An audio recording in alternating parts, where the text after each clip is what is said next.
India में ज्यादातर किसी भी गैदरिंग में कोई इवेंट डिजाइन नहीं होता, लेकिन अगर इनमें से किसी पॉलिटिशियन या प्लेयर के परिवार का कोई फंसा होता ऐसी भीड़ में, तो यकीन मानिए 90% हाथ से टल सकते। ना ही कोई इमरजेंसी इवैक्यूएशन प्लान, ना ही सही वॉलंटियर्स की व्यवस्था। पिछले 1 सालों में 8वीं बड़ी भगदड़ है ये भारत कि हमारे जीवन की सुरक्षा हमारा पहला कर्तव्य है।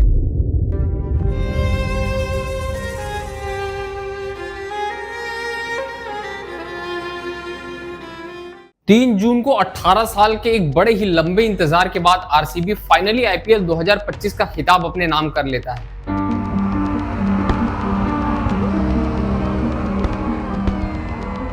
अगले दिन यानी 4 जून को बेंगलोर के चिन्ना स्वामी स्टेडियम में फैंस के लिए एक सेलिब्रेशन रखा गया। जैसा आप जानते हैं, क्रिकेट को भगवान माना जाता है भारत में, तो ये आरसीबी के फैंस के लिए किसी त्योहार से कम नहीं था। लेकिन 24 घंटे भी नहीं बीते होंगे जब ये खुशी एकदम घोट देने वाली मातम में बदल गई।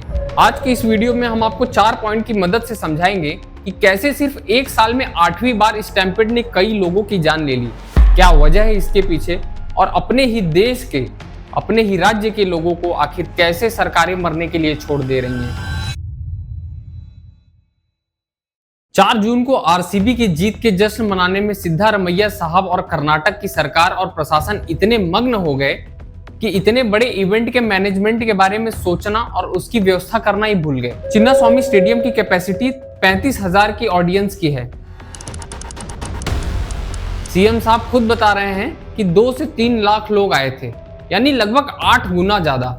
एक्सपर्ट के हिसाब से जब 5 लोग से ज्यादा पर स्क्वायर मीटर में खड़े हों तो क्राउड क्रश यानी भगदड़ का खतरा एक्सपोनेंशियली बढ़ जाता है। इस वीडियो में आप देख सकते हैं कि 5 लोगों की तो बात दूर की है, इतने लोग खड़े हैं कि गिना नहीं जा सकता। एक दूसरे के ऊपर चढ़कर लोग अपने फेवरेट टीम को चीयर करने में लगे हैं। तो सबसे बड़ा सवाल बेंगलोर प्रशासन पर खड़ा होता है कि ऐसी भीड़ को देखकर उन्हें रोकने का कोई ठोस कदम क्यों नहीं उठाया गया। आईपीएल में सबसे बड़ा फैन बेस आरसीबी का है, ये सबको पता है। 18 साल बाद लोग अपनी खुशी जाहिर करने निकलेंगे, ये भी बात एकदम तय थी। तो इवेंट ऑर्गेनाइजर और पुलिस प्रशासन ने इस बात का ख्याल क्यों नहीं रखा। इतने बड़े इवेंट्स जब होते हैं तो ये बहुत साधारण सा प्रोटोकॉल है, एडमिनिस्ट्रेटिव बैकअप के लिए इमरजेंसी प्लान तैयार होता है। लेकिन ये स्टैम्पेड साफ तौर पर इस बात को दिखा रहा है कि बेंगलोर एडमिनिस्ट्रेशन के पास कोई इमरजेंसी प्लान था ही नहीं, जिसे lack of governance and law and order कहा जा सकता है। ये लॉ एंड ऑर्डर का एक बहुत बड़ा फेलियर कहा जा सकता है, जिसके चलते 11 लोगों ने अपनी जान दे दी और 47 से ज्यादा लोग घायल हैं और नंबर्स अभी बढ़ ही रहे हैं। कहते हैं इंसान अपनी गलतियों से सीखता है, लेकिन साल भर में ये 8वीं बड़ी भगदड़ है देश की, और हमारी सरकारों ने इससे कितना कुछ सीखा उसका ये स्टैम्पेड एक परफेक्ट और सटीक एग्जाम्पल है। इंडिया में ज्यादातर किसी भी गैदरिंग में कोई इवेंट डिजाइन नहीं होता। आप में से शायद कुछ लोगों को ये बात भले कड़वी लगे, पर यह सच है। ना एंट्री एग्जिट पॉइंट होते हैं, ना ही कोई इमरजेंसी इवैक्यूएशन प्लान, ना ही सही वॉलंटियर्स की व्यवस्था।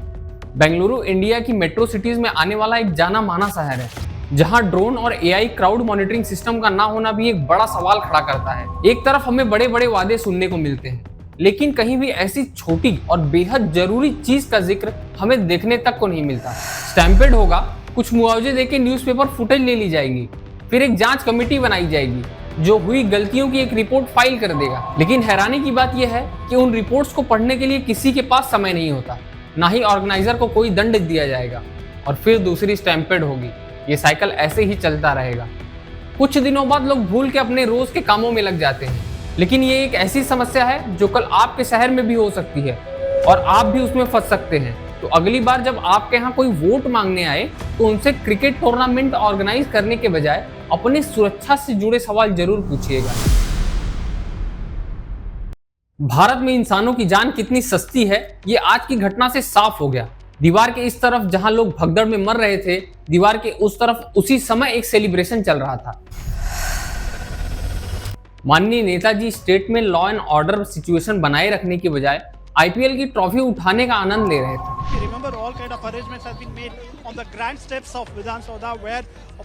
लेकिन अगर इनमें से किसी पॉलिटिशियन या प्लेयर के परिवार का कोई फंसा होता ऐसी भीड़ में, तो भी क्या ये सेलिब्रेशन ऐसे ही चल रही होती? पॉलिटिशियन हो, प्लेयर हो, चाहे कोई सेलिब्रिटी हो, सबको बड़ा बनाता है आम इंसान। लेकिन आम इंसान की जगह बाहर रोड पर, और सुरक्षा व्यवस्था ऐसी कि अगर वो मर भी रहे हैं बाहर तो भी अंदर सेलिब्रेशन चालू रहेगा।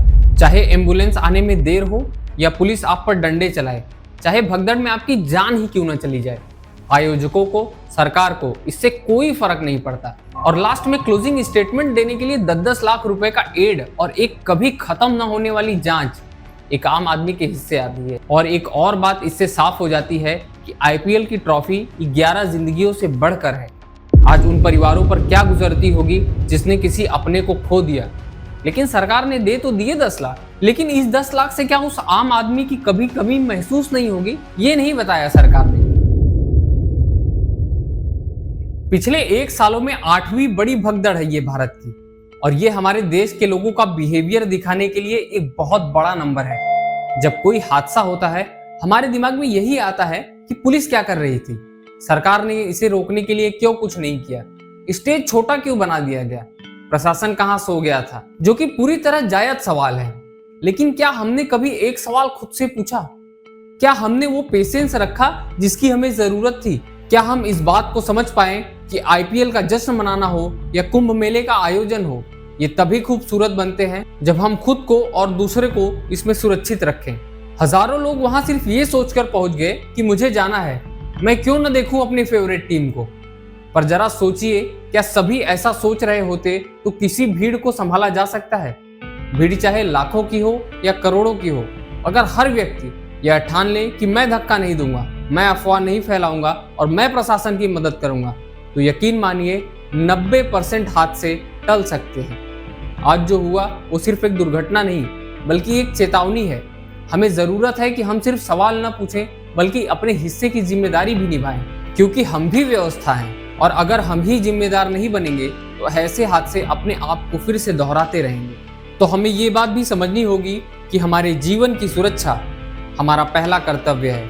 आज के वीडियो में इतना ही। अगले वीडियो में मिलेंगे फिर एक नए सच के साथ। तब तक के लिए अपना और अपनों का पूरा ख्याल रखिए। नमस्कार।